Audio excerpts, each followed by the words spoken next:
Hello everyone and welcome to another episode of the Disney Dining Show. Today is the opening day of Epcot's Festival of the Arts. We're really excited about that. Many of the different arts displayed here today are the culinary arts, and that's what we're going to be mostly exploring in today's video. But before we start, we cannot fail to mention that this video is brought to you by Dreams Unlimited Travel. Yep. Let our travel experts help you plan the vacation of your dreams. Check the description below for all that information as well. Check out our restaurant menu database over on wdwinfo.com. We have menus for all the restaurants, frequently updated, and chances are, if we did a video about it, you can find it there as well. So you guys excited? So excited. It's a gorgeous day. It's mild, but it's crazy windy. There's a couple of booths that aren't quite open yet, but there's plenty that are. So lots of yummy food awaits. And I'm so excited because this is my first time coming to Festival of the Arts. So it's brand new for me. I am super stoked. So let's go. Let's go check it out.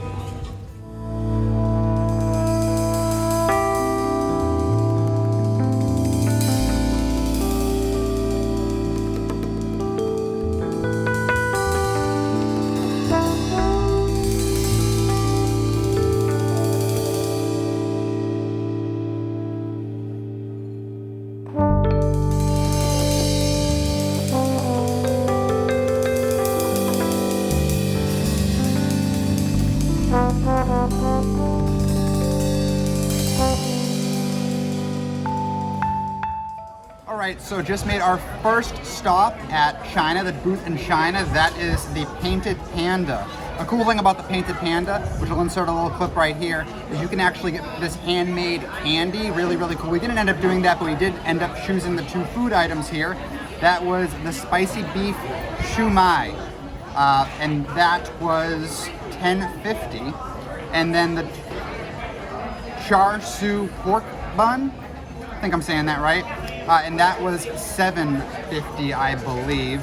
Now the pork bun had like so it's kind of like a boneless pork rib. It's kind of like what it was going for there. Really like mild, safe choice, and then it had the flavor kind of on the side in the form of a sweet sauce. So that was really good. And if you're not somebody who's like into potent flavors, this would be an awesome pick. It was very, very subtle flavoring until you added that aspect of the additional sweet sauce. Now the spicy beef shumai, that was my favorite of the two for sure. I just scooped it on up and threw it in my mouth. We were talking about it might being a little spicy. I didn't get that. It had a nice spicy kick, but nothing too overwhelming. Kind of like the spicy sauce was like kind of like a little bit of a aioli, a spicy aioli, but very refreshing too. That cucumber on the bottom added a nice bit of refreshingness to it. I really like that. And for $10.50, I mean, I think that's still pretty good because you got 3 of them. So really good to share. And yeah, I would if I came back here, which I probably will, I'm definitely gonna go with that one. So Morgan and I have our 2 cents worth about the Painted Panda. Like Fiasco said, we tried both offerings. So we had the char siu pork bun, and we had the spicy beef shumai. And we did ask for help on the pronunciation from the amazing cast members. If you ever need details about any of the dishes, ask the cast members. They are absolutely delightful, and they're a fount of knowledge. So let's start out with the pork bun. What did you think about that? I wasn't the biggest fan. I needed a little more flavor, and I did start with the spicy. So going from that pack of flavor down to this was like a little bit opposite. Kind of disappointing a little bit. The meat was a little too chewy. Like it was a little difficult to get through. And the fruity flavor, what flavor would you say that is? Well, that's very jam-like. It's like a sweet and sour sauce is what it amounts to. It is spicy and sweet. They put a great yin and yang thing on the menu this year. So Jungle Skipper Canteen has a pork char siu dish on the menu, which I've had, and it doesn't involve a bun over at Jungle Skipper Canteen. It's actually an entree. And it's really good, and it's comparable. It's for me, I enjoyed the pork bun. It's got a sweetness to it, and that's really appealing, and a great bao bun. You can't go wrong with just the doughy, doughy. I do like the bun. It's Yeah, so good. you can put anything in it. It's so good. Yeah. So what did you think about the spicy? I loved it. I Yeah? was worried because I do have a tolerance to spice, and I was like, oh, I don't have water with me, so I was like, to have a little water. I didn't need it. It was enough spice and flavor, and it had a good kick. And then just the texture of not the bun. What is it called? The wrapper, the wonton Yeah, the wrap wrappers. made it made a really good texture, and there was a little cucumber at the bottom of it, and it was all really good. There was 3 of them, and so we each got one, and I was like, I kind of want to go back and buy this for myself right now because I really, really enjoyed That would it. be okay. We would look the other way. On top of each of the shumai pieces, there was a dollop of this orange sauce, and that's where a lot of the cake is housed, is in that orange sauce. And it's very similar to the orange sauce that Lotus Blossom has here typically for the vegetable spring rolls during the Epcot International Flower and Garden Festival. That is one of my favorite things are those vegetable spring rolls with that sauce. This has a little bit more of a kick than that sauce. So if you're used to that orange sauce and you think this one is the same, no, they've got the volume turned up to 11 on this one, but it's really good. Creamy, like aioli type. I like creamy spice. It's really good. So 2 thumbs up from the Painted Panda, and we're off to the next adventure. All right. We are here at the Outpost, Refreshment Outpost, and we are going to enjoy some of these amazing paintbrush churros. And so these are cinnamon sugar churros, and the paint is white chocolate. And this is one of the kid-approved snacks that they have here at the Festival of the Arts. Cheers. And by the way, Sean's here now too. And John, And you're Sean. a traveler. And Sean. Yeah.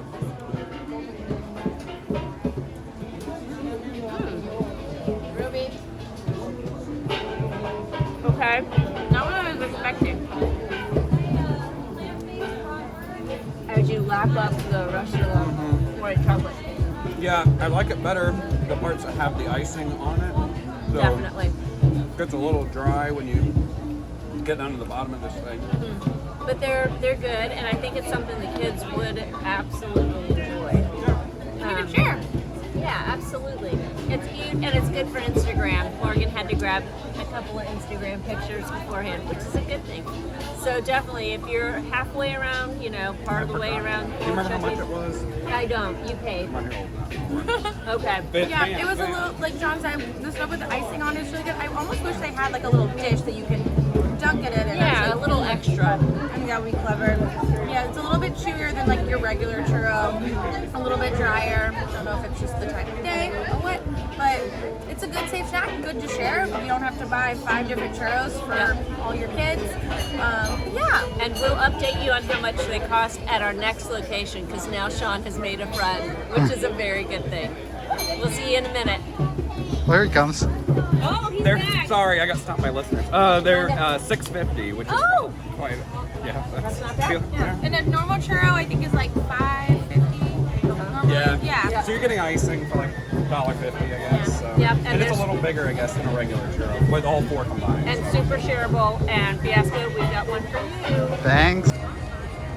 We are at the Cuisine Classique booth here in Germany. Now, keep in mind, even though the booth is located physically near the Germany Pavilion, it is not German cuisine necessarily. So this booth is inspired by the art of the 18th and 19th century, and the dishes are braised. So they're focusing on a certain preparation here at this booth, which is kind of exciting and a little bit different. So we decided to try the Seared Corvina, and the Seared Corvina came with Ratatouille and had a beautiful beurre blanc sauce. And it was just divine. I know you didn't have it because The presentation was beautiful. Oh, yeah. I thought about eating it, or trying it, but I'm not a big seafood person. But it was beautiful looking. no, the beurre blanc sauce was the winner here. The Corvina is a nice white, firm fish, so that's going to kind of morph into whatever you need it to be, depending on what the preparation is. just the richness, the creaminess of the beurre blanc is really the standout here.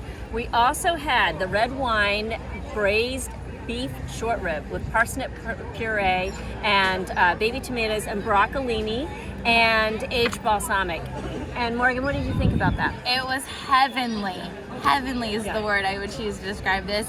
The flavor was so rich but not too powerful that if you're like a picky eater, I think you could still enjoy this, but if you are more adventurous, this wouldn't bore you. All of just the textures and everything, it was so good. The pork, was it pork? Right? It was beef. Beef was just came right off. It was so delicious. I know the last two things we've been describing is very chewy, and this was a nice change of pace. Chewy. I love this. What do you think? Yeah, it was delicious. It's very rich. It's it just reminds you of it's a comfort food is what it is. So if you're looking for a little taste of comfort food, this is going to be perfect. In my book, anything with broccolini in it is a winner. And for the price, these two dishes are fantastic. So the short rib was $8 and the Corvina was $7.50. All right, fellas, what did you think? Oh, the braised beef, like the others already said, was delicious. Leave the knives in the little dispenser. You don't need them. Just cuts right through with a fork. Absolutely delicious. The tomatoes really juicy. This was my favorite dish by far so far. And for $8, it's quite a deal in comparison to everything else that you're looking at. Now, the Ratatouille dish, what was it again? Seared Corvina. Corvina, right. So this isn't something that I would normally order. Not something that I would normally try either, but I decided, because I don't really like the creamy sauce idea, so I tried to give it a go anyways. And for somebody who doesn't really like this type of dish, I actually really did like it. So for somebody who is into this type of dish, you know, maybe even doubly so. But what do you think? Yeah, I like the Corvina a lot. I thought the fish was really well made, especially for like a lot of times at these festivals that have the booths outside. It's not, you know, it's not the traditional kitchen. It's not the traditional people that are generally cooking in these Disney restaurants. And a lot of times, especially with fish, it's really overdone. And this was not overcooked at all. It was really good.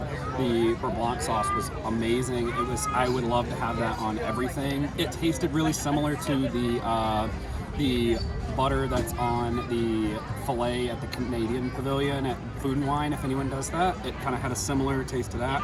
The ratatouille part I thought was okay, but I mean, it is like an outside booth making ratatouille, so I didn't expect a ton. If you've had Lamplight Lounge at Disneyland, their ratatouille is better than this, but that is what they do there. Like, it's a sit-down restaurant. Right. The braised beef was so good. That was, I think, the best thing I've ever had at one of the walk-up booths for any of the festival booths. Right up there with the filet over at the Canadian Pavilion. It was so good. It was like my mom made it in a crock pot or something. Like, it was that pull apart, and I loved it. It wasn't mashed potatoes. It was a puree of some kind, wasn't it? Mm-hmm. Was Parsnip it puree. was a parsnip puree. That was really good as well. That was very well made. I didn't have any of the broccolini. There was just the two pieces. So I'm like, I'll let everybody else fight for that one. But the big thing, even when I sat down, I was like, oh, I forgot to bring forks for everybody, and you did not need them. Like, Fiasco was right on that. You literally just took your your fork and just sliced it as well as you could. It was a great shareable dish. Between the two, I'd probably pick the braised beef again, even though both were really good. And there's several booths where, like, you may not like anything there, so just get both at this one. Yeah. All right, so we are in the Japan Pavilion now, and we brought Rhino along with us. Just keep picking up people as we go along. But here we got everything on the food option menu, which was the vegetable gyoza, the sushi donut, and what was the other one? Taiyaki. Yes. What did you guys think? I liked it all. I'm going to talk first because I'm inhaling it. The taiyaki was the fish-shaped cake stuffed with a sweet red bean filling served with green tea, chocolate, and whipped cream cheese. I thought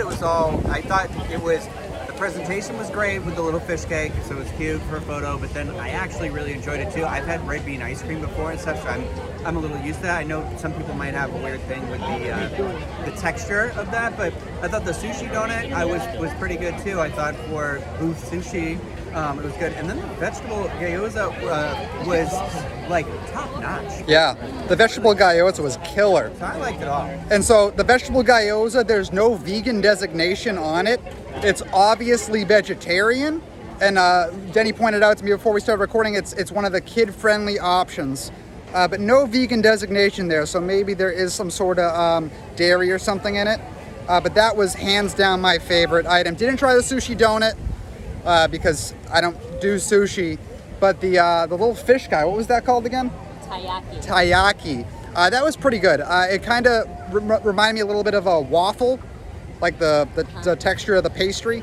And looking at it, I thought it was like a chocolate dessert treat, but no, it's like beans in there, and there is a little bit of sweetness to it. But yeah, for you guys that tried the sushi donut, what else did you think about that? I'm a big sushi fan. What did you Yeah, think? I liked it. I think that it's nice for some people who want to venture into sushi because it didn't have seaweed in it. And that's usually like a big thing for people. They're like, I hate seaweed, I hate the texture of that, I hate that. So it's a safe bet for people without that. Honestly, all this food, it is good, but you have to like this kind of food. So I think this is a booth where if you're excited when you go in and you're like, this sounds good, then you'll enjoy this. If you look at it and you're like, that doesn't sound like me, it's not you. Like, no, then you probably wouldn't like it. Except they're not pot stickers. I know. Gyoza.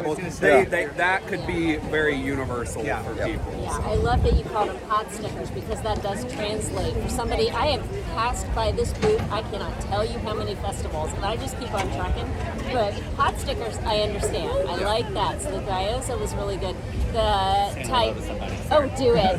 The taiyaki was so good. So it was so cute to take a picture of, and then it was just really sweet.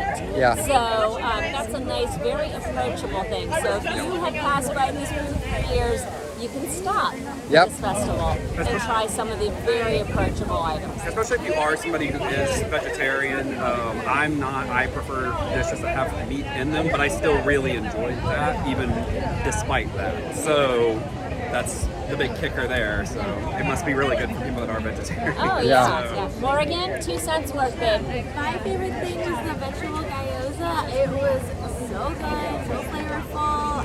I forgot what it looked like. We ate it so fast because it was that good. That was definitely my favorite thing on here. I did try the sushi. Not the biggest fan, but I did like the point about the seaweed. I kind of want a lot about trying it, but nah, it's fine. And then the taiyaki was very cute, adorable. The bean part kind of threw me off a little bit with the texture, but it was very sweet and delicious, and it wasn't bad at all. Awesome. So That what was Goshiki. do you think? On to the next one? I think so. Tally ho. Big hummus person. Interesting. We're here in Morocco. Got the 3 things on the menu again. Of the 3 things we ordered, I think the spicy beef, which has, it comes with pine nuts, which I didn't really get a lot of the pine nuts in there, but the dried cherries, hummus, and pita chips. Actually, I'm not 100% sure I really got any pine nuts in this, to be honest with you, but I thought it was good. I thought the hummus was really good. It says spicy beef. I would not qualify this beef as spicy whatsoever.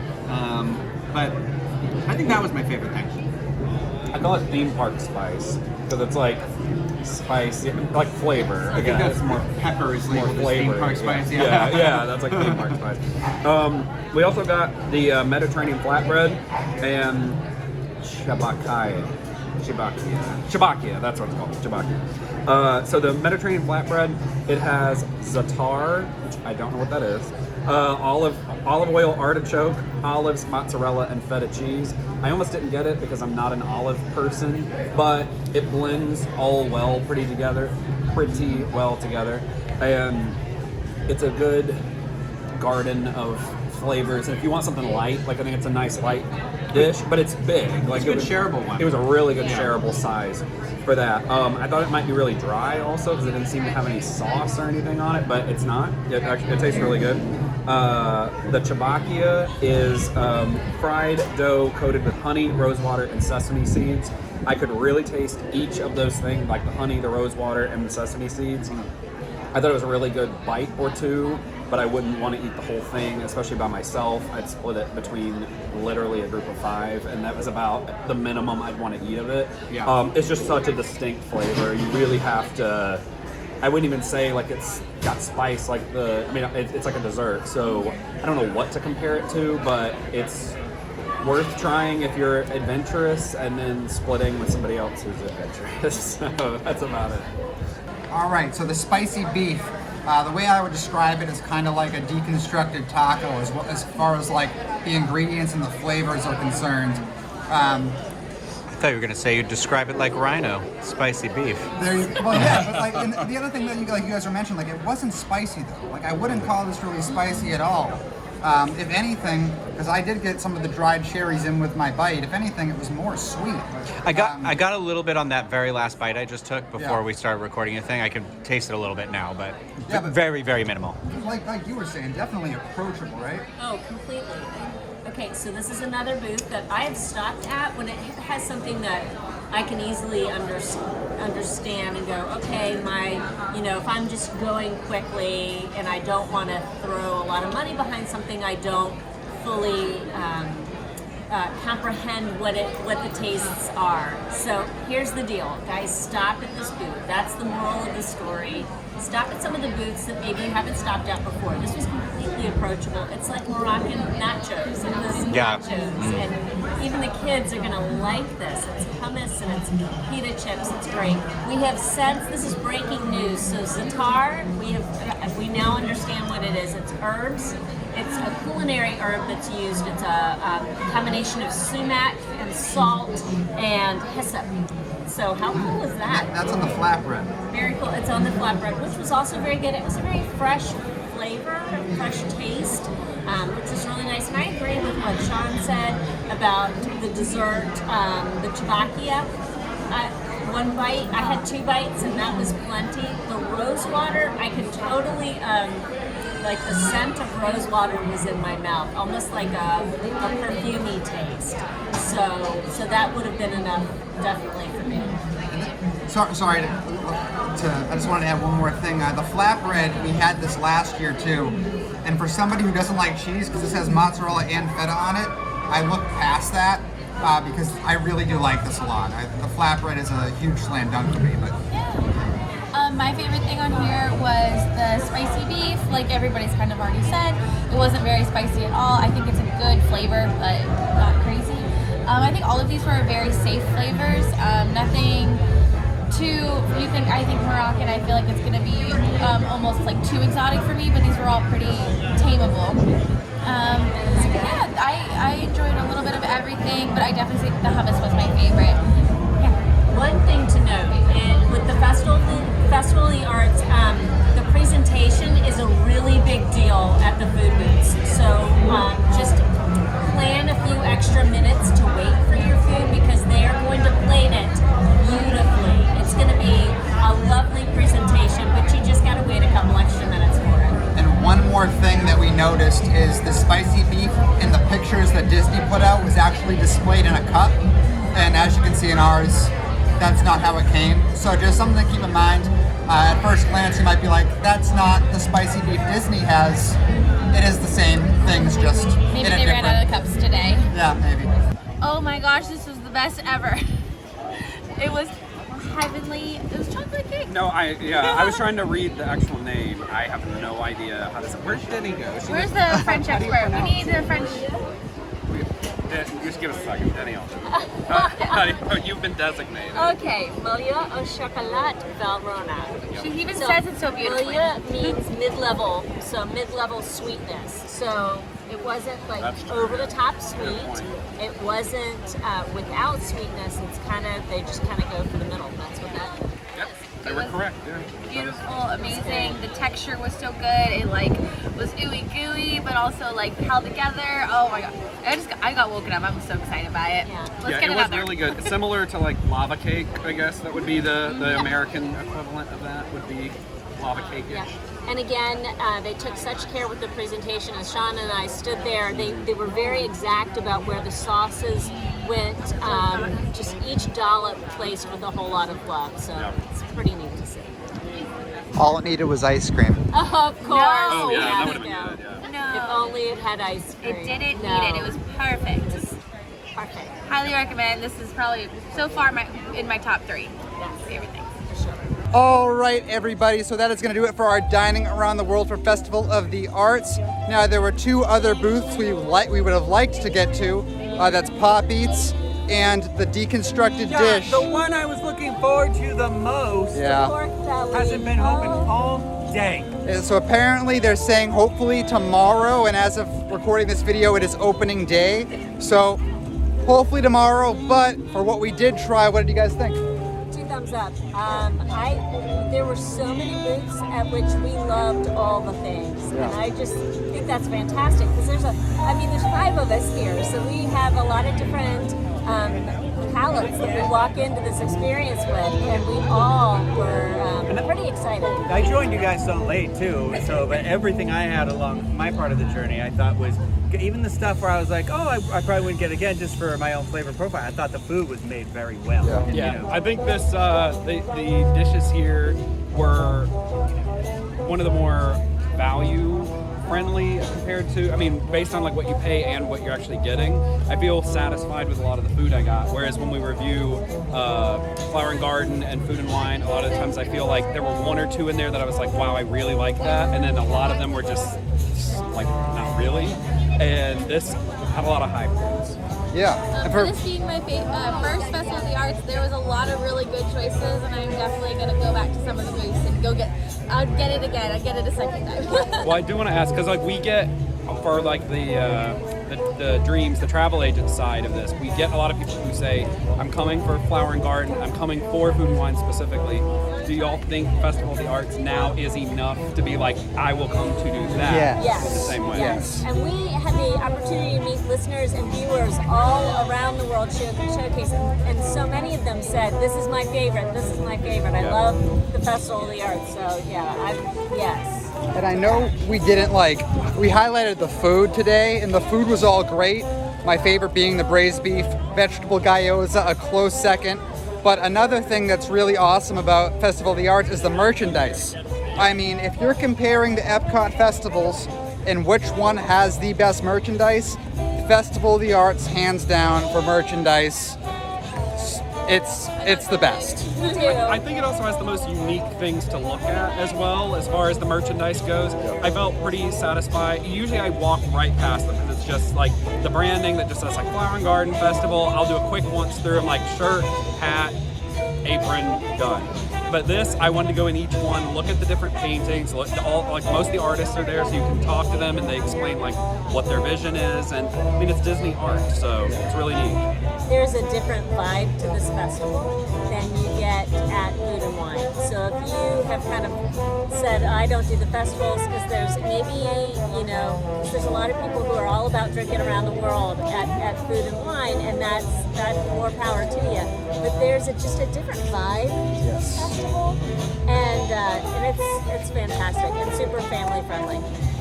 Yeah, if you can hear the smooth jazz in the background, you'll get a sense of like what the vibe around here is. Yeah. Very classy. So yeah, guys, like we mentioned at the front of this video is brought to you, like many of them, by Dreams Unlimited Travel. Let our experts, like Sean here, help you plan the perfect vacation of your dreams. All that information, again, can be found in the description below, as well as a link to our restaurant database.